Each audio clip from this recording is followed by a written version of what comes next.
Halo semua, saya ucapkan selamat datang dan mari mendengarkan penjelasan berikut ini terlebih dahulu. Apa yang ingin dilakukan Kaisang di PSI? So pasti Kaisang yang terjun ke politik karena terinspirasi oleh bapaknya ini, yaitu Presiden Jokowi, ingin mengantarkan PSI ke Senayan. Tapi itu normatif banget ya. Yuk kita detailkan lagi. Pertama, Kaisang dalam pidatonya mengatakan, saya sadar banyak anak-anak muda yang pesimis dan sinis dengan politik. Saya tidak bisa menyalahkan mereka. Betapa tidak, politik terlanjur diasosiasikan sebagai pusat berantem, fitnah, hoax, korupsi, money politics, dan sebagainya. Lalu di akhir pidatonya, Mas Kaisang juga mengatakan, saya ingin kita di PSI menjalankan politik move on dari pesimisme, move on dari cara-cara berpolitik lama, move on dari cara-cara berpolitik memecah belah yang gemar menebar fitnah dan hoax, kata Mas Kaisang ya. Ia menyerukan agar menjalankan politik dengan hati bersih dan penuh dengan kegembiraan, banyak senyum dan kebahagiaan. Sebelumnya kabar soal bergabungnya Kaisang ke PSI sudah berhembus kencang di kalangan internal PSI. Namun saat itu kabar tersebut masih berstatus kemungkinan. Ketika kemungkinan tersebut menjadi kabar pasti, para pimpinan DPW PSI se-Indonesia deras sekali mengungkapkan aspirasinya untuk menjadikan Kaisang sebagai ketua umum.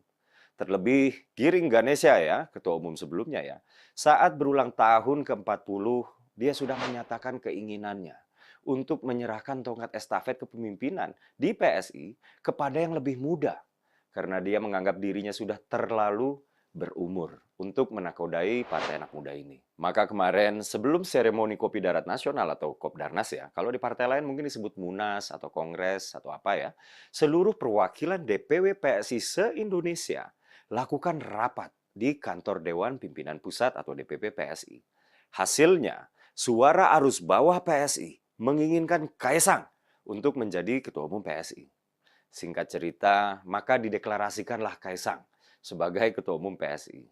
Selamat kepada Kaisang, selamat kepada PSI. Banyak juga yang bertanya, lalu apa kabar dengan kaderisasi di PSI? Kok bisa-bisanya Kaisang yang baru bergabung dengan PSI lantas menjadi ketua umum? Nah, begini, PSI sebagai partai memegang prinsip terbuka dan progresif, kaderisasinya berjalan dengan baik.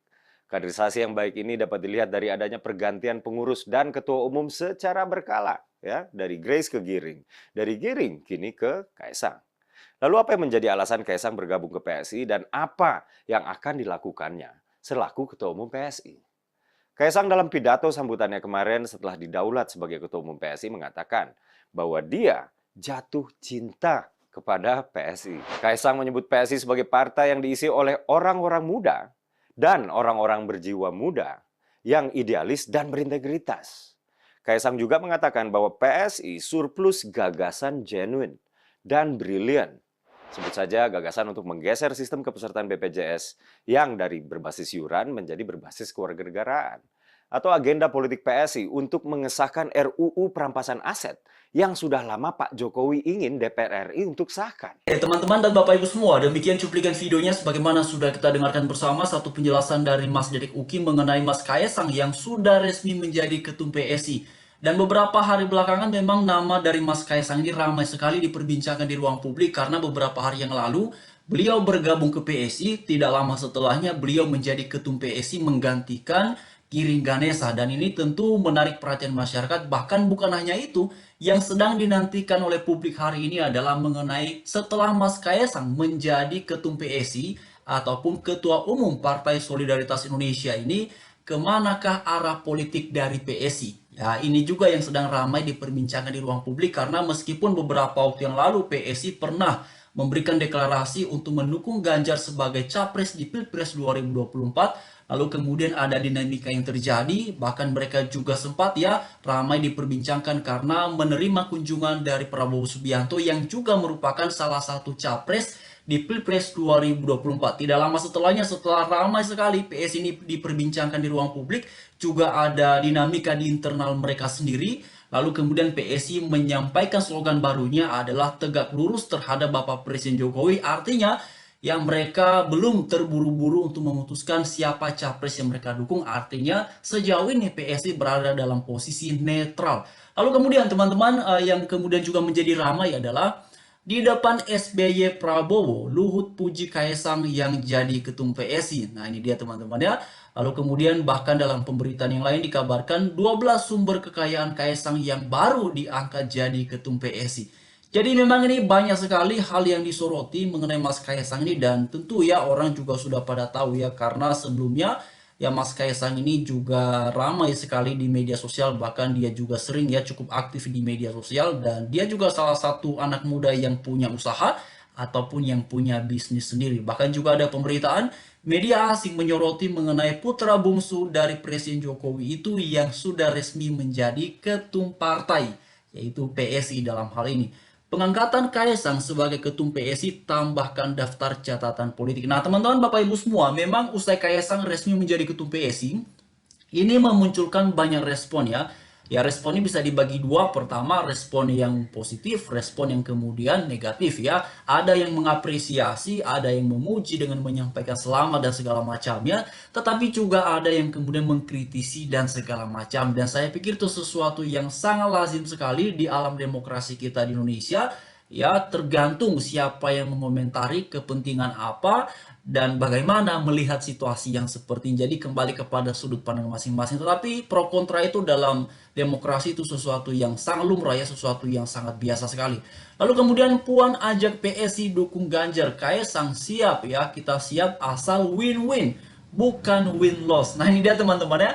Jadi ini memang menarik ya, karena beberapa waktu yang lalu PSI ini kan pertama sekali memberikan deklarasi untuk Mas Ganjar sebagai capres di Pilpres 2024. Tetapi kemudian kan nampaknya komunikasi PSI dengan PDI Perjuangan itu tidak berjalan lancar ya.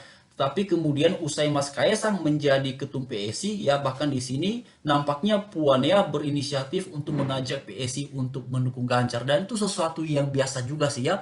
Kalau dalam politik ya tergantung ya pertimbangan dan juga kepentingan yang dinilai apakah ini kemudian menguntungkan, apakah ini kemudian bermanfaat ataukah bagaimana itu kembali kepada parameter ataupun ukuran mereka mau mengajak ya partai-partai tertentu termasuk PSI untuk mendukung ya capres yang dipilih, capres yang didukung teman-teman ya.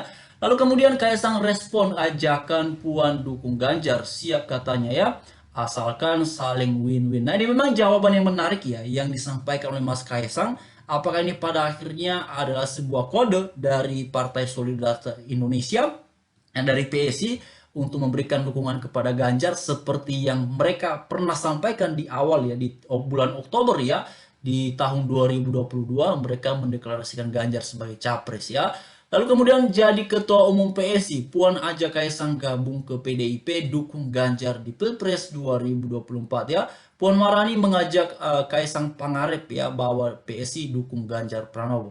Nah ini memang teman-teman Bapak Ibu semua, tentu Mas Kaisang yang sudah resmi menjadi ketum PSI ini pasti akan berdampak ya terhadap elektabilitas dari PSI sendiri. Bahkan dalam pidatonya Mas Kaisang ini juga membangun optimisme ya agar mereka sebagai sebuah partai bisa lolos untuk masuk Senayan di Pileg 2024 karena pada pileg-pileg sebelumnya PSI ini kan angka persennya hanya mencapai 1,8% ya 1,8% sedangkan batas minimal untuk bisa masuk ke Senayan DPR RI adalah 4%. Jadi memang masih ada sekitar 2% ya 2,2% lagi ya yang mesti mereka usahakan dan belum tentu juga ya apakah suara sebelumnya itu yang 1,8 akankah konsisten memberikan support kepada PSI ataukah seperti apa. Tetapi sepertinya kalau mengingat beberapa hari belakangan ya ataupun beberapa bulan belakangan sepertinya PSI ini sudah semakin dikenal ya di masyarakat ya bukan hanya di media sosial. Karena kalau di media sosial PSI itu luar biasa sekali ya.